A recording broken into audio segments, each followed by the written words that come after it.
Cool. Boom. Hello. Hello, John. Actually, Gladys, an audience out there. I got to put my hat on. Oh, yes. Tonight, yes. Yes, Jones. Look, Top hat. top, yeah. There we go. It's an interesting hat. It's got a little Australian Bush Poetry Association badge on it. They're available for $10. They've just put out some new badges, apparently, if you join the Australian Bush Poetry Association.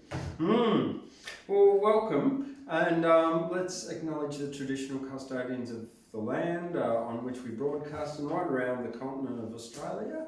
To acknowledge the continuing connection of the elders past, present and emerging, acknowledge that sovereignty has never been ceded.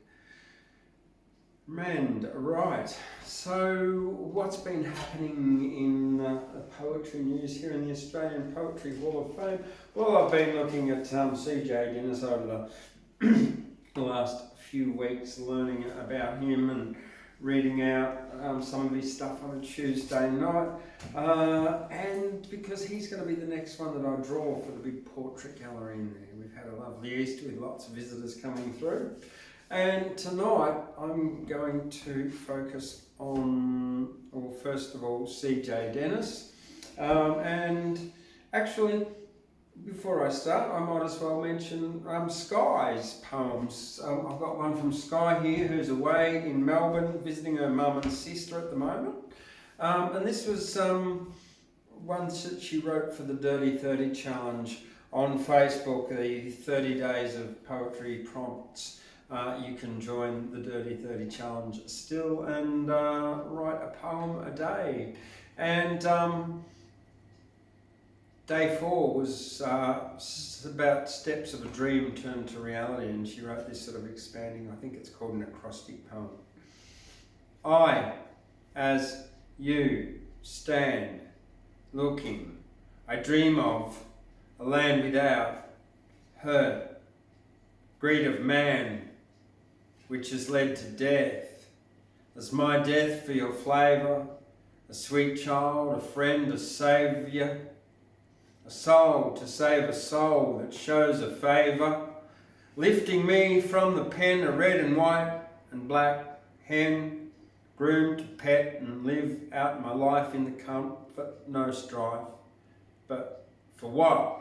Selfishness, and what for the others who face the knife? Very cool. Yeah, that's Skies. Steps of a dream turned to reality. All right. And my last poem, real quick one. I went for a run today because I can't swim. At the moment, the pool's closed, and I got back, and this is what came out. Real quick one. The title of my run: use it or lose it, never abuse it, cruise it, stretch it, always respect it, direct it, chase it, never debase it, build it, don't harm it, farm it, and charm it. And that was it. And that's it. Yeah, when you're running and you got sort of you're in the zone, and you just sort of like, stuff comes into your head. Now, CJ Dennis, that's what I'm going to do. This is well, the selected verse of CJ Dennis. So it's not all of his. It's what do you call it? Angus and Robertson publication. Yeah, they publish so much wonderful Australian poetry. And 1955 this one was printed, but it was first published in 1950. Now, one of the characters that CJ Dennis writes about is Doreen. And I'll make this a little higher so I can read it better. And this is called Washing Day.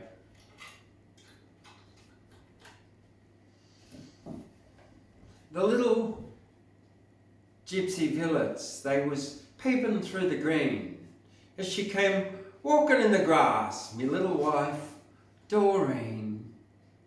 The sun shone on the sassafras where thrushes sung a bar. The open worry of our lives was yelling for his ma. I watched her coming down the green, the sun was on her hair. Just the woman that I'd married when me luck was Eden fair. I seen her walking in the sun that lit our little farm. She had 3 clothes pegs in her mouth and a washing on her arm. 3 clothes pegs, for I counted them and watched her as she come. Excuse me. Oh, God. Oh. Oh, Okay. Came right to here. Better out then. We'll start that verse again. I seen her walking in the sun that lit our little farm. She had 3 clothes pegs in her mouth and washing on her arm. 3 clothes pegs, for I counted them and watched her as she come. The stove wood's low, she mumbles, and young Bill has cut his thumb. Now, it weren't no giddy love speech, but it seemed to take me straight back to the time I kissed her first beside her mother's gate. 6 years of wedded life we've had, and still me dreams are sweet. Oh, them bonds of little violets, they were smiling round me feet. And what's a bit of stove wood count with paddocks grinning green when a bloke gets on to dreaming of the old days and Doreen? The days that I thought I snared a saint, but since I've understood I have wed a dinkum woman, which is 50 times as good. I have wed a dinkum woman, and she's give me eyes to see. Oh, I ain't been mollycoddled, and there ain't no fluff on me. But days I was down and out, she seemed so high above. And a saint is made for worship, but a woman's made for love. And a bloke is growing richer as such things he comes to know. She pegs another sheet and says, the stove wood's getting low. A bloke, he learns a lot of things in 6 years with a tart, but thrushes in the sassafras ain't singing like me are. 'Tis the thrushes who have taught me in their tuneful sort of way that it's best to take things singing as you sort meet 'em day to day. For I wed a real live woman with a woman's happy knack of talking reason inside out and logic front to back. And I like it, struth I like it. For a wax doll in an home, she'd give a man a flamin' pip and longings for to roam. Or I ain't no silk sock sonky who abhors the rude and rough. For city born and gutter bred, me schooling it was tough. And I like the dinkin' woman who, she jerks the clothes prop so, and says so sweet and dangerous, the stove wood's let getting low. See, I've studied men in cities and I've studied them out here. I've seen them and through piety and seen them kind through beer. I've seen the meanest doing deeds to make the angels smile and watched the proudest playing games that crooks had reckoned vile. I've studied them in bunches and I've read them one by one, and there isn't much between them when the old thing's said and done. And I've sort of studied women, for I've met a tidy few, and there's times when I was younger when I kids myself I knew, but I'm who hopes to count the stars or measure up the sea. He can have a shot at woman, for she's fairly flummoxed me. I'll have to have some wood, she says, and says it most polite. And a secret to a pair of socks and jams a peg in tight. Now a woman, she's a woman, and I've fixed that for a cert. They're just as like as rows of peas at to M of skirt. And then they're also different, yeah, find before you've done. The more you know of all of them, the less you know of one. Then the more you know of one, she gives her hair a touch. The stove wood's nearly done, she says. Not that it matters much. The little gypsy villets, they was smiling round me feet, and this dreamin' dilly daydreams on a summer day was sweet. I heaves me frame from off the fence and grabs me little axe, but when I'm halfway to the shed, she stops me in me tracks. Your lunch is ready, the old woodkin has wait a while. Strike, I'm married to a woman, but she never seen me smile. Never. Good job. All right. Thank you very much. Strange poem. It is. Strange poem. It's a love poem, yeah. Wow. All right. Yeah. Hello, Saul. Welcome. Yeah. Oh, you missed an interesting poem. That's an interesting poem. It very is. Yeah. Yeah. It's sort of like it's very Strange. very That's a long domestic. way down. It's not serious. That's a long way down, isn't it? Out on the horizon. Out Yeah. on the prairie. Yeah. So that was it. All right. Well, the next one I'm going to do from CJ Dennis here is called The Faltering Night. I'll just read this here. It's called Rose of Spadgers first. After causing the Sentimental Bloke and Company to appear in 3 books and a booklet between 1915 and 1919, Dennis appeared to have exhausted his rich vein. 5 years later, however, he tapped it again, producing a series of verse tales relating to the experience of Rose, who was the girl who was bereft by the death of Ginger Mick. 5 of the 16 episodes in the book are given here. They describe the holy war that brought about Rose's rescue and give an indication of how she became regenerated on the bloke's farm. Well, though this book is not the last in the bloke medium, was not as successful as its predecessors. It contains some vivid and amusing material. It also provides another illustration of the deftness of Dennis in raising an earlier minor character to eminence in later work. So, The Faltering Night. It knocks me can in this here game of life.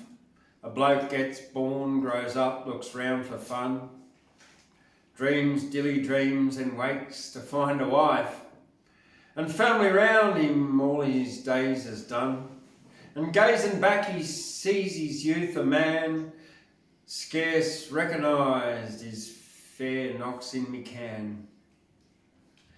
There's me, I never seem to mark no change as I mooched on through the far life from year to year, and yet at times it seems to me dead strange that me of old is me who's sitting here. Perhaps it ain't he was a crook young coot, while I'm a sturdy farmer growing fruit. But all the same, he wouldn't back and fill and argue with himself on an estate. Once he had seen the way, he'd find the will to go and do the thing he had to straight. That's how I was now. Strike a light.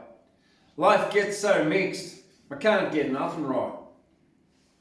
All married blokes will understand me well. I ain't addressing no remarks to those who've learnt but half of life. The things I tell is for the ears of fellow men that knows. Them Sympathetic husbands who have heard the foghorn sounding in the wifey word. For when stern duty grips a husband's heart, that's me and eggs, I'm on to start a scene that's like to tear two happy lives apart. In spite of all her caring, that's Doreen. Why, there you have a story that would make a Bonza movie with a bit of fake. But here's the plot. When my pal Ginger Mick chucked in his alley in this war we won, he left things tangled for he went too quick for making the last requests of anyone. He just said to the world when last he spoke, look after Rose, who was a trustful bloke. Rose lives in Spadger's Lane, she lived them days, for Mick's returning when he never came. If she lost an old and took to careless ways, well, I ain't saying she was so much to blame. I ain't done worry till I hear she's took, thinks of taking on to ways that's crook. Although I'm vegetating on a farm, I gets a city whisper now and then, and when I hear she's like to come to harm amongst a push and naughty spiel of men, I gets the wind up. This is all I see. Mick was my cobber, so it's up to me. That's all I see quite clear with my two eyes, but married blokes will understand me once more when I remarks that married blokes is wise, who have the sense to take a squint through four. 4 eyes is needed in reviewing plans, their vision's broader than a single man's. But when them 4 eyes sees well, 2 eyes at once, gets crossed, well, things in married life for which are hints enough for any dunce, that's certain things between a man and wife. That can't be quick, but take this for a fact, don't start things of a morning, it ain't attack. That was me first bad break. It should have seen the super things that washed up and helped a bit, and then have broke it gently to Doreen. Promiscuous, like I just had thought of it, but then done worse. I blurts what I'd say upon the morning of a washing day. I owns me Tatik's crook, but all the same there weren't no need for certain things she said. Wanting to do good acts don't call for blame, even on tactless husbands 8 years wed. A bloke who's just suggests an harmless plan don't need reminding, he's a married man. Struth, I don't know, can I well forget? While I sit, still have 2 healthy ears to ask. Not that she talks and mags a lot, but yet there's something in her choice of a remark that gets there worse than yapping all day long and makes me pure intentions look dead wrong. It seems it ain't right for a married bloke to rescue maids, I starts to answer back, but got took up before I hardly spoke. I, innocent designs as painted black, I calls attention to the knights of old, but tin knights and romance just leaves her cold. I read her meaning, plain in her cool eye. Oh, strike! I ain't admiring Rose. What, me? But when her look says, rats, where's the reply? A man can give and keep his dignity. Oh, it can't be done when they get on that lay. Wise coves adjourn the meet and just fades away. That's what I done. I gets out of the house, all dignified, and just show her how real unconcerned I am. I starts to rouse me neighbour, Wally Free, about his cow. What's got in me cabbage and it? Close a row of them, I shoot her yet. I'll shoot her yet. A bachelor he is, this Wally Free. A soldier bloke that came this way last year and took me little farm next door to me. When I gets mad, he grins from ear to ear and says, "Cool off," he says. "It's plain your wool has been pulled, and this morning he's a fool. If he don't mend that fence, what's the good?" I lets him go and sneaks in behind the shed and sits there brooding on a pile of wood. That certain thing she might have left unsaid, there wasn't nothing for to make her go and dig up chance remarks of years ago. Me problem's this: either I hurts Doreen by doing things with which she don't agree, or lets Rose slide and treats me cobber mean. Old Ginger Mick, who had no friend but me, I ain't a ringtail, but by gum it's tough. I loves me wife too much to treat her rough. If I was single, struth, who wants to be? Fool bachelors can laugh their silly laugh and kid themselves they got a pull on me. But I'm of sorts that's all and more than half inclined to give some coot a crack right now. For preference, some insulting single cow. That's it. A bit of a long one, but that's it. Yeah.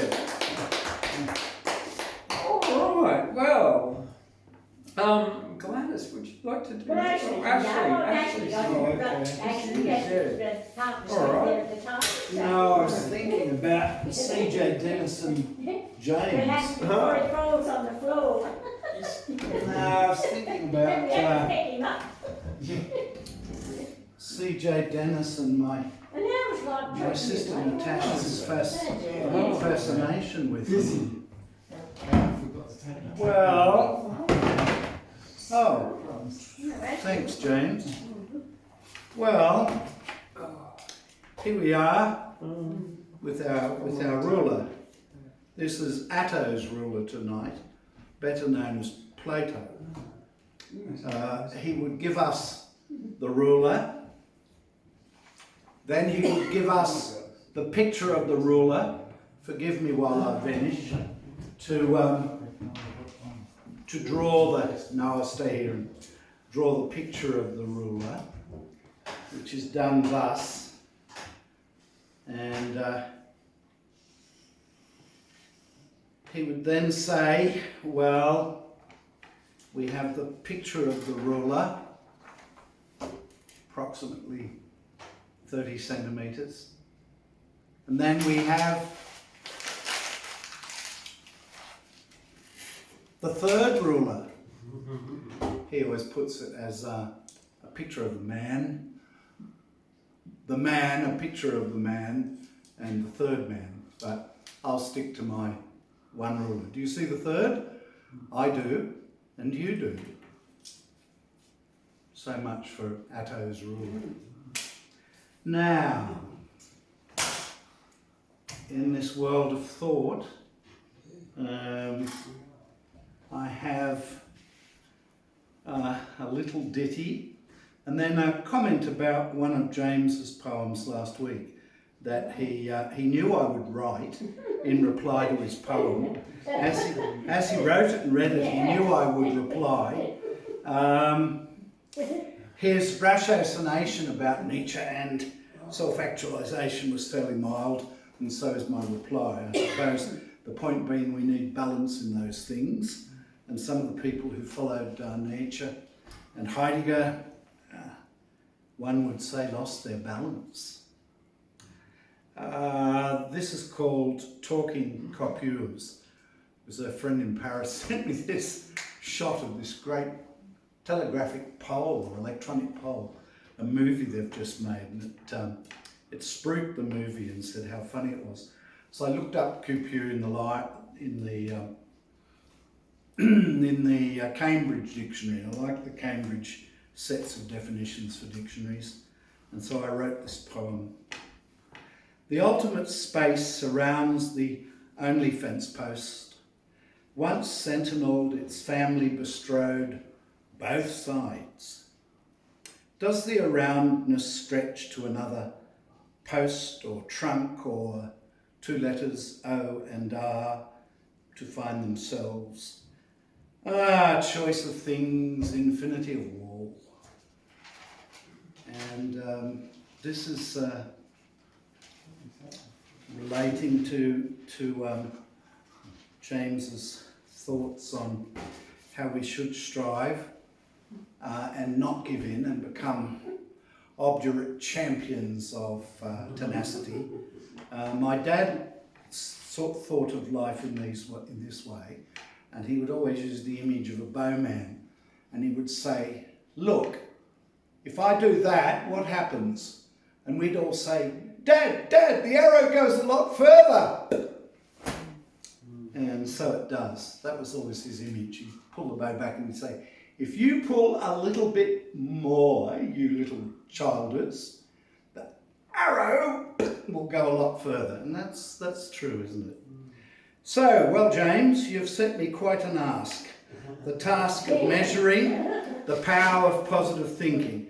Surely that's all your royal salute to Fred Nietzsche can hope to be. On one hand, it's not bad saying positive, empowering things we want to hear, but many a mum with kids would like it to be here, chortling thought dressed in rich words, but the nappies hang upon the line, and more need placed there soon in the mill of things. And all Peradastra stuff depends upon access to high octane blast fuels. So if we're to reach up ever higher in our thrust, the vast from shining sea to shining sea, our US friends depend upon a third of the world's resources, while her population sits up there on the ladder at 7 or 8%.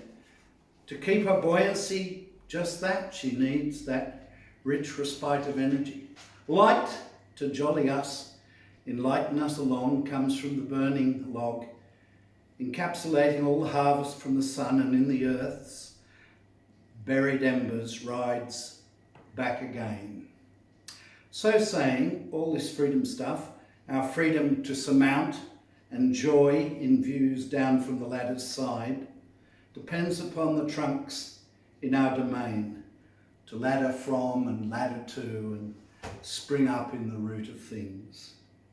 I get the point that we should train and trim to strive, not take the second best because she'll be all right, mate, is rarely the best track that could have been blazed to go, and Aussies often sit back with forlornly she'll be all right.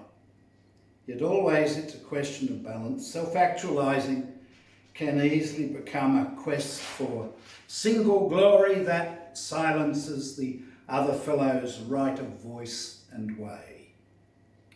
A right arm, well, there's a Freudian slip, a right arm raised and stretched and stiff can point the way we choose to follow, but also imprisons all our potential swaying chakras, our bamboo bendiness that rides and stretches out through many a storm. I'd sit under the stars at 10 p.m. on Murbar streets, a kid.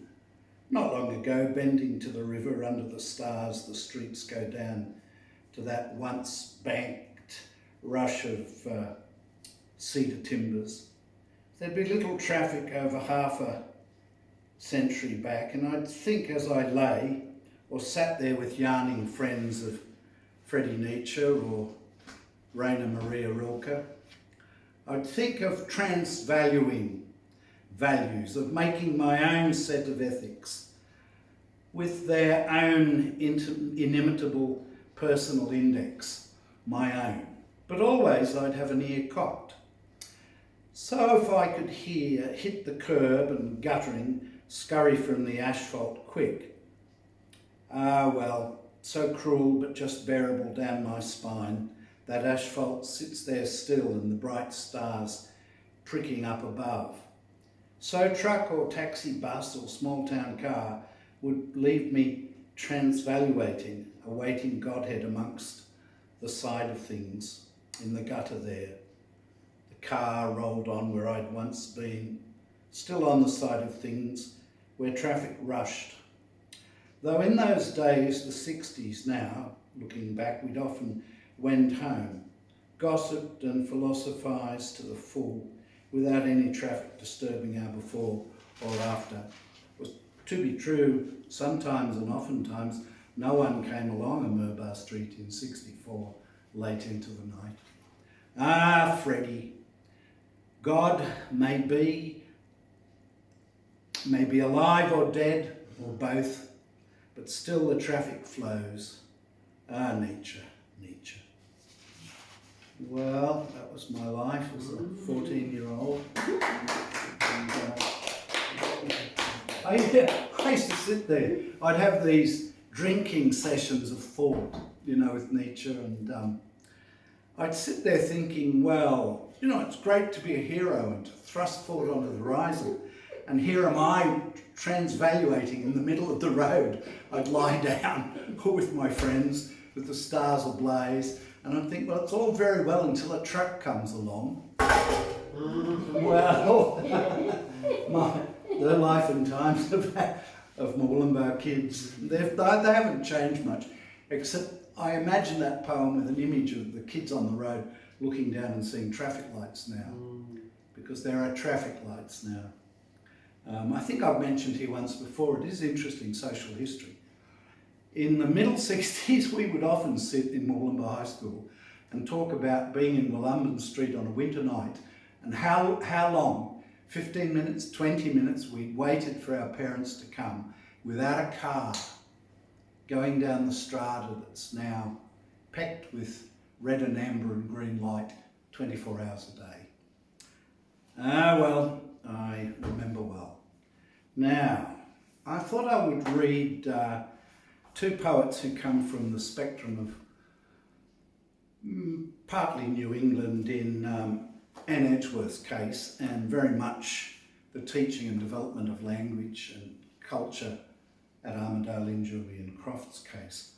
I'll start with a poem of Julian's that's always haunted me, I suppose because we all have these moments when we could have jumped for a tryst, or we think we could have, and had we had that interconnection with that person, our whole life would have been whole. Well, certainly different. So when I read this, it left a slash, and it still haunts me, and I often think about this Arab girl passing him in his sleeping bag. And as my dad fought in these lands, it has that aspect for me too. Ampersand from Julian Croft's wonderful selection, Ocean Island. I slept in sand on a desert border and watched the moon slide westward, taking 3 circling astronauts with it. It was Christmas, and the prophet's moon lit the winter dunes as the frost set, and camels coughed in the thorn bush. It was not wet and lumpy as a nighttime beach, but dry and soft, sand so fine you could cast a crankshaft in it, and still warm from the sun.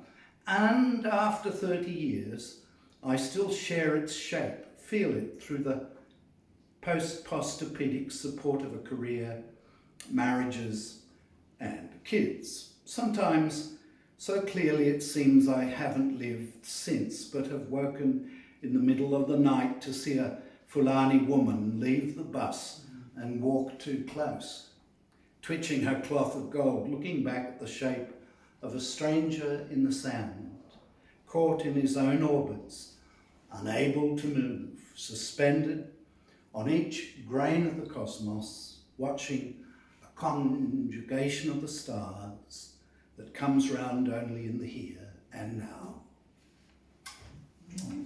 Yes, I have a particular love of those astronauts who adventure above us in the starry heavens while they think of doing lectures on Kant and metaphysical philosophy. In those days in the US, you had to do quite a deal of humanities, philosophy and literature, no matter what your other degree was based on. There they are, circuiting above the poet in the desert, while the Fallooni girl hops off the bus and whisks her sari-like dress past his libido. Now, the road from Leongatha. I shall read from Anne Edgeworth, Dear Anne's poem, Three Views of Melbourne. Anne was a very distinctive person. Her father was one of the very famous Australian scientists, talking of people circling the planet while Julian lay in warm sand and had the Fulani maiden go past him in sensual delight, one presumes. Her dad once with Mawson, I think, really looked into the heart of whiteness. Down there, far away in Antarctica. Okay, Three Views of Melbourne. By plane, we swan glide through Ferry Floss, touch down to roar a triumphant finale along concrete vistas, slow down, pirouette and pace towards gleaming terminals, where different taxis ogle business class, for the rest, the occasional bus. Notice alongside oil-carrying trucks in a shunting yard. Do not hump or lose shunt. By train, having jiggled and jived through sheep-dotted country, bare save for some lonesome trees left standing for shade, we arrive at the city's backside, clatter between derelict yards, garbage, wrecked cars, graffitied walls, a multiplication of rusty trucks, confusion of poles with their tangle of wires. Under low cloud in the mid-distance, shouldering their load, regiments of pylons stalk over cowering suburbs. In the city's gut, the clatter of wheel talk deepens. Walls close in, tunnels gape. At last, out of sight of bleariness called day, there's the platform. Glide and stop. Time to hoist baggage, scramble out and find your own way. By train, you know exactly what to expect of a city. The favourite poem that pays rereading. Slow down, pirouette and pace towards gleaming terminals, where deferent taxis ogle business class, for the rest, the occasional bus. And whether you're in the business class or the normal rest, the bus of it may become the bust of it for everybody. I'll finish with a poem from the collected works of what we're discovering is, was and will be a great poet, Robert Graves. And these poems are beginning to give me light.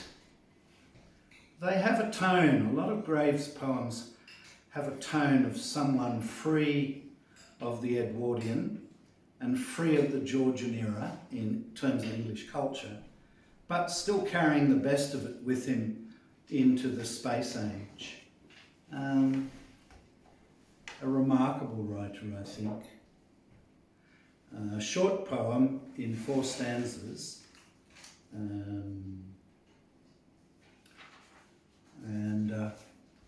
No More Ghosts. The patriarchal bed with 4 posts, which was a harbourage of ghosts, is hauled out from the attic glooms and cut to wholesome furniture for wholesome rooms, where they, the ghosts, confused, abused, thinned, forgetful how they sighed and sinned, cannot disturb our ordered ease, except as summer dust tickles the nose to sneeze. We are restored to simple days, are free from cramps of dark necessity, and one another recognise by an immediate love that signals at our eyes. No new ghosts can appear. Their poor cause was that time freezes and time thaws. But here only such loves can last as do not ride upon the weathers of the past. And we'll finish with one more offering.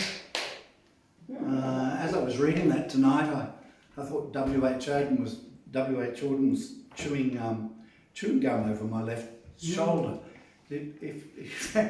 Yes, it's very much got a Audenish type of ring to it.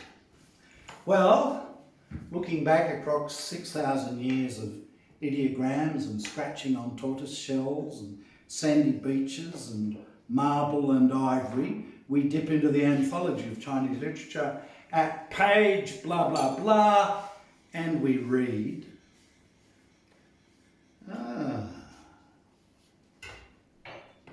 far behind gate, on fretted gate, the weed-grown court is still.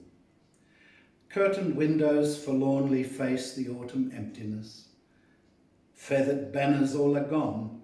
No footfall breaks the silence, the sound of song and flute from marble pavilions, long broken off and scattered with the wind. The misty moon, all unaware of change in men's affairs, still shines in the dead of night on the inner palace. Lotuses huddle in a forgotten pool, mutely mourning the fallen kingdom. The pure dew weeps upon the fragrant petals. Lu Qianyi, written about 931, to the tune of the Fairy by the River. And as I read it, I could hear one of my friends from Sichuan intoning these little ditties to me above the lakes at Terranora and Tweed Heads. And I always remember, as she sang and performed these things, they seemed to float away beyond floating.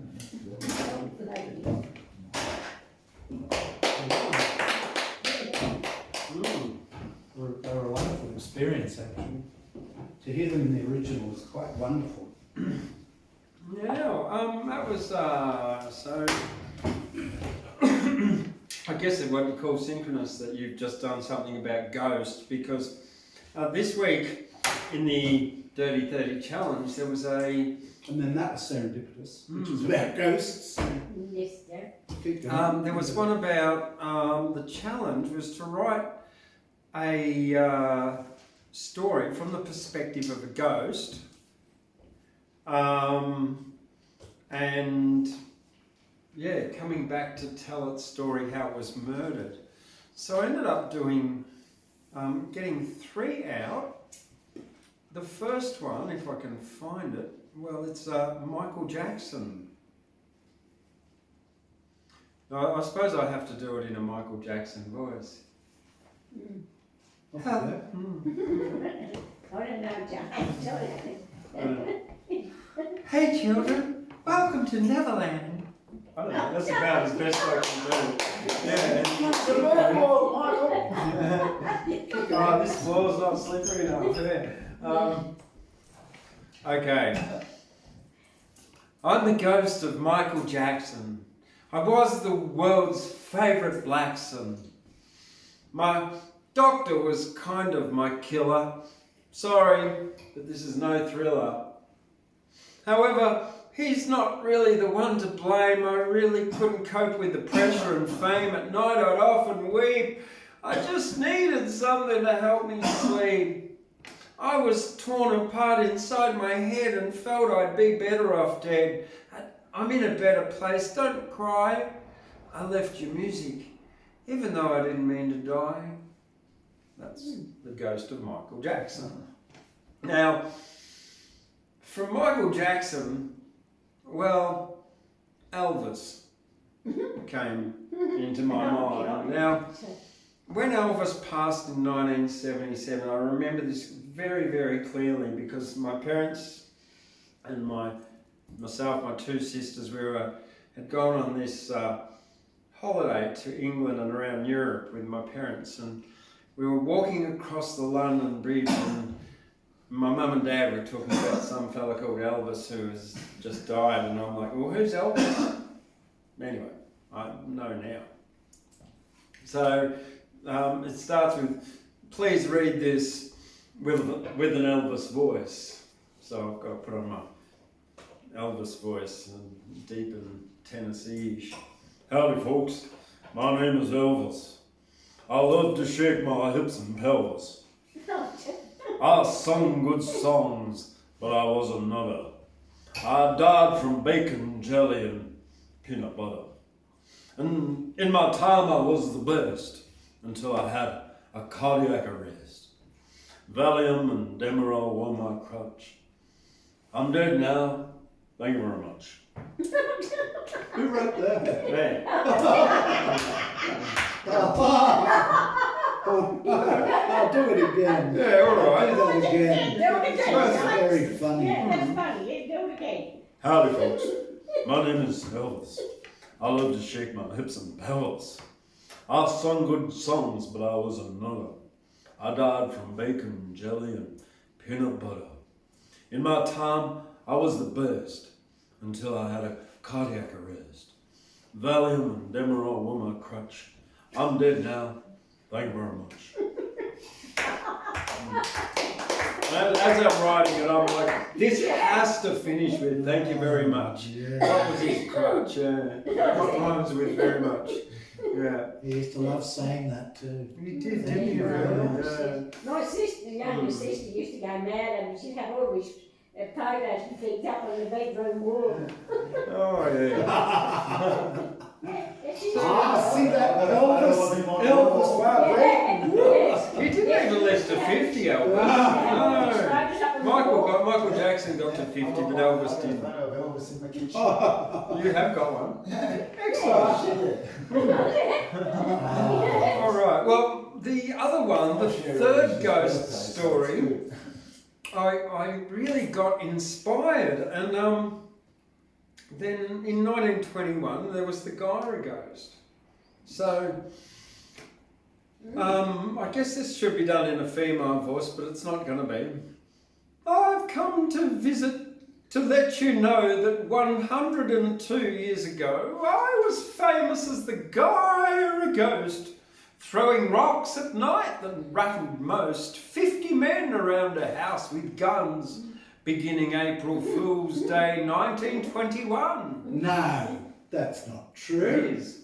Yeah. Yes. My 6 weeks of haunting began, broke windows, frightened every man, threw rocks in the night and shook the home of the Hodders and also Minnie Bowen. I tried to get my message across how from childbirth my life was lost. I missed my baby, I felt so sad, I love my sister and my stepdad. Oh, my stepdad. What a good, handsome man. Married my widowed mum to give her a hand. What actually happened, I'll never say. I'll protect our family honour forever and a day. I'm the spirit of the Gyra ghost. I was a real poltergeist, not to boast. I frightened nearly all of old Gyra town when I shook the home and threw stones around, scaring the wits out of everyone way back in 1921. Oh yes, it was real. Yeah. And they all gathered around with guns. 50 people, more, 56 or something. The sergeant from Gladys, he went with one. He used to see the Bowen girls. He was going with one of them. The sergeant years ago in Gladys. But it really began on the 31st of March when Minnie Bowen was walking home. She was followed by what was described as a tall, dark man who threw rocks at her. And then when they woke up the next morning on April Fool's Day, there were these big railway sleepers up against the shutters of the house. And the railways was a mile away, 1.6 kilometres. And for anyone to have carried them, it would have been a real struggle.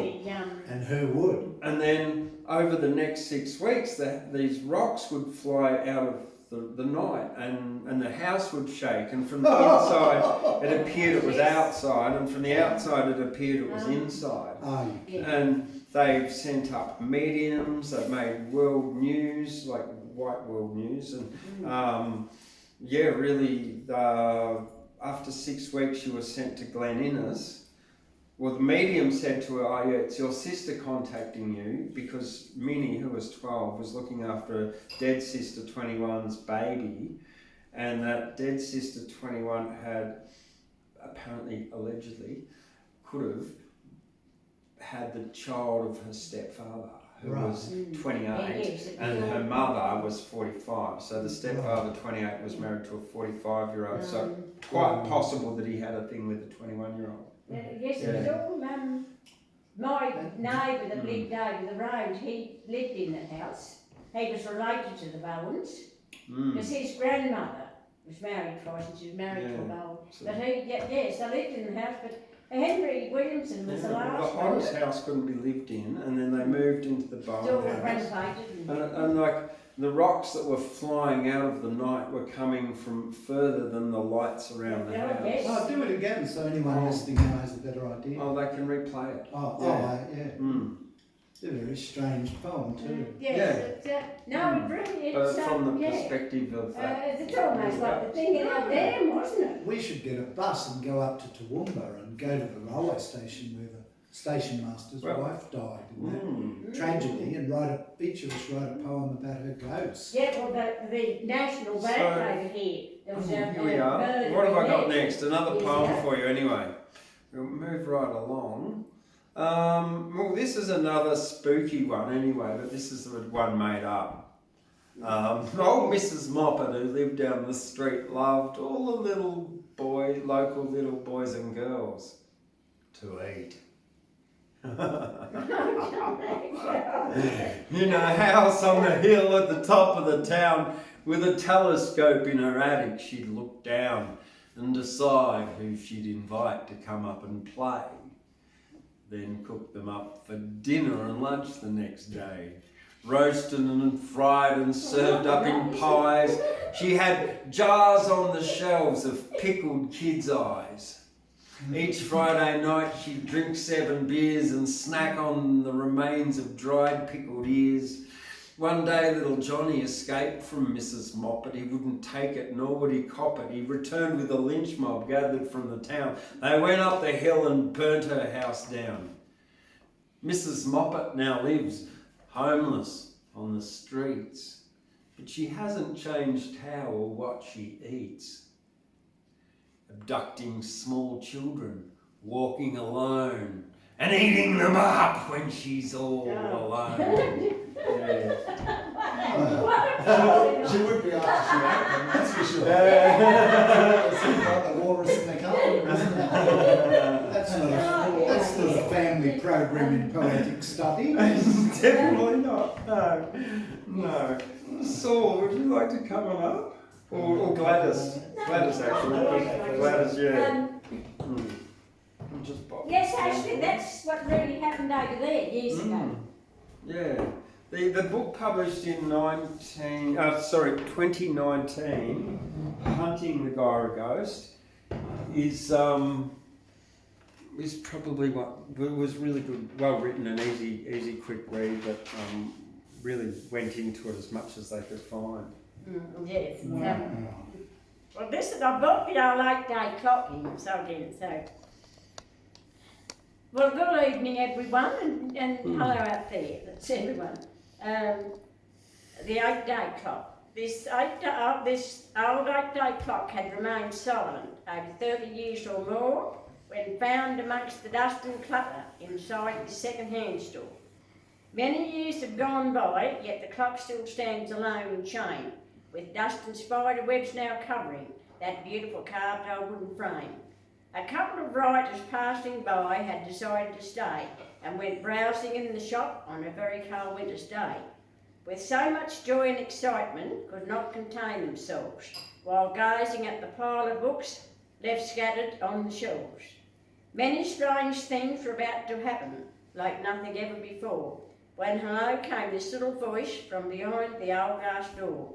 They froze for a moment, then could not believe their eyes, as the clock soon appeared, much to their surprise. My friends, do not fear, for as you can plainly see, I'm the only one here. I know what you must think of me, looking such a disgrace, but once I lived in comfort alongside the human race. Now the couple were awakened around about midnight, as the mansion shook in terror from a terrible fright. As daylight came, no one seemed to be aware of a clock ticking away in the hallway beside the special old armchair. Yes, so 50 years ago, the bank over here was the National.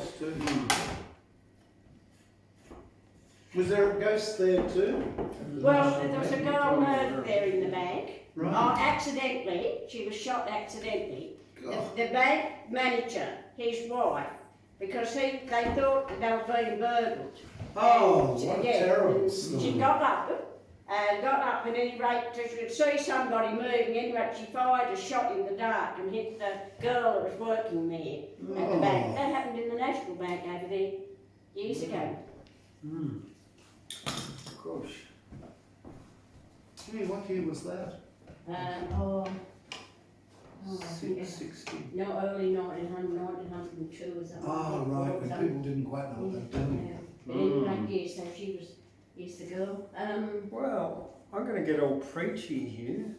Not really. No. This was written on, 5 days ago. Does that make that Easter Thursday? Today's Wednesday? Good Friday. Good Friday morning. It's about, Good Friday. That night, no one slept. Pontius Pilate just wept. The priesthood left him no choice but to placate their voice. Our gain was their loss as they put him on a cross, hoisted him above. All he spake was love. If it so pleases, celebrate the life and death of Jesus, who gave his life so women and men in love be born again. Amen. That's that. A little one. And I've got another one for you here. You got one ready for us now, Saul? I've got about 3 minutes. All right, okay, no worries. Well, Give him 2 minutes. I got one lucky I can fill in. I've always got something I can fill in with here. Actually, where we go? Oh, right, okay. The universe. I had to write one for the Dirty 30 from the universe, as the perspective of the universe. And I just didn't know what the universe would do. So I just closed my eyes and listened, and I got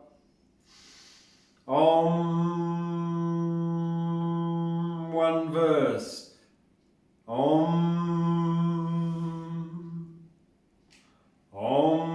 That I am that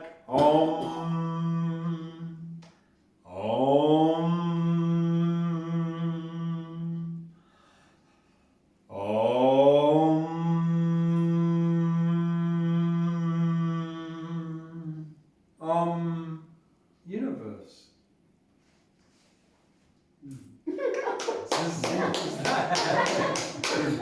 What else is even? It's not gonna go try and give it human characteristics, not too much, apart from being like a monk. I've got one more I can fill in with there, Saul, so that's all right. Whenever you're ready now. All right, okay.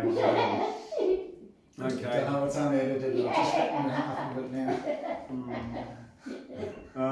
Okay, well look, there's a man's, there was a two-headed giraffe. There was a photo on the internet of it. It wasn't a two-headed giraffe. It had a giraffe with its head up and a giraffe with its head down, but they were like superimposed. So it looked like that, right? Imagine a giraffe like with two heads.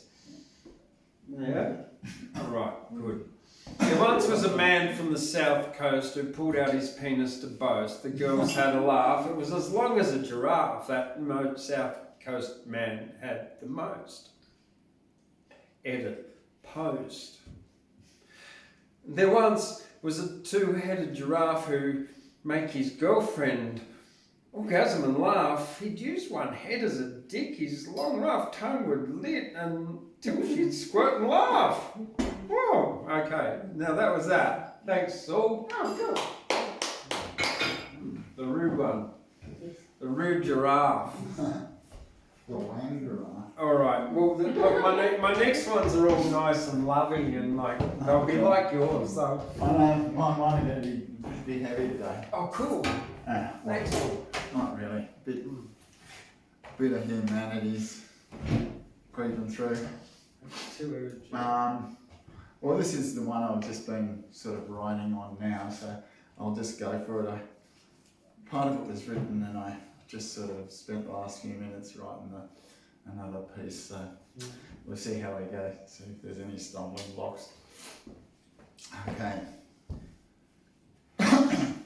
Hath no glory in dominion lest your own, secret knowing lights from darkness illustrious, patching creation, folding evolution, a touch of we, us, all, a touch of that magic thing, riding windswept thoughts, finding, reaching, telling, teaching, truth to tales, visions of simplicity inspires, breath of love, hearts of fire, stolen past, a dreamtime memory, street number 33, decided, the fate of poverty, breaking, tracing, racing, incarcerating, spick and span, polished shoes, dancing to the courthouse blues.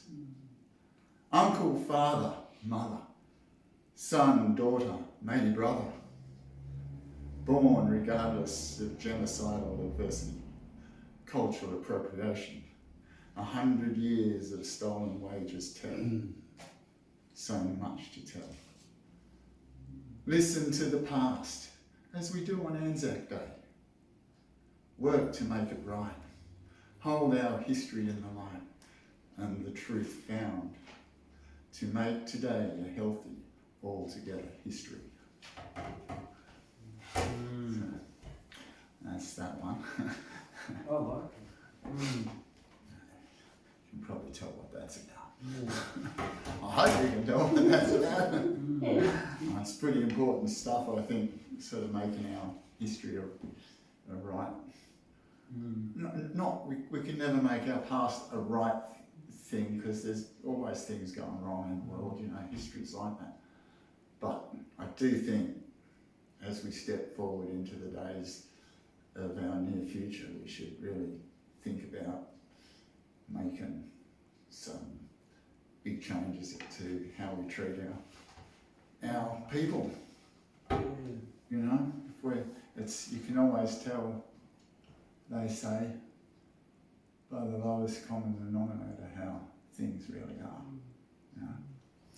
Anyway, back to similar sort of a thing, and about humanity and that. I was thinking this.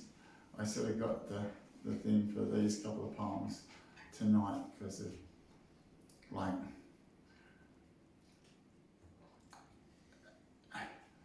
what Ashley was talking about James's poem that I didn't even hear last week. But about sort of positive affirmations and that. I like to sort of put in my poems. I like to make sure, I like to breach some pretty heavy subjects, but I always like to sort of maybe put a bit of light in them as well, because I think that's what it's all about, is actually finding answers for our individual self and our larger communal self. It's a big thing. Belong. Have we forgotten what it is to be human? Have we forgotten how to break bread? It's more than just being right and knowing. It's more than just keeping the family fed. How do we tell the poor there's no money? How do we stand for the wealth of so few? No change in our hearts leaves no change in the dollar for the starving, the homeless and the penniless Maloo. Have we forgotten our souls? Have we forgotten that light is a rainbow? Have we forgotten what Bob Dylan said? It's the colourful shades of the human condition that the masters of war want to turn all blood red. How do we fight for the gods of our choosing? How can so many others be wrong? We're not born with a God assignation. Everyone just wants to belong. So when will we see that life is for sharing? We have only one planet, only one place that we can call home. When will we see that we'll kill it not caring? Why do we cut off the nose on our faces and turn a blind eye for a trinket of gold? Thank you, everyone. May I say that Anne Edgeworth's poem was most apt. By train, you know exactly what to expect of a city. What have I got for you? All right, a couple of lovely-ish, kind of lovely ones to finish off. This was written early in the morning. I guess it was a beautiful blue sky last. It was just a few days ago there. Every day this week, really. So far, it's been a lovely blue sky. Thundercloud awoke to a beautiful sky, pink on the horizon, clear blue up high. Thought, I won't fly today, it's dry. I love the clear, pure blue eyes of sky. Jack Frost awoke and gave a shout, it's cold, there are no clouds about. He got up early and ran about, then disappeared when the sun came out. The sun rose in the clear blue sky, the day was cold and rather dry. A few little puffy clouds floated by, but Thundercloud was absent from the sky. This was the beginning of the flash drought. 2 months Thundercloud didn't go out, there was no thundercloud in the sky, the earth was scorched. The soil was dry. One day there came a cold change. Thundercloud appeared on the range. The farmers prayed for the rains. The sky opened up and it rained again. Thundercloud and sky make the weather a truth that's been around forever. The sky is blue when they're not together, but together they make lightning and rainy weather.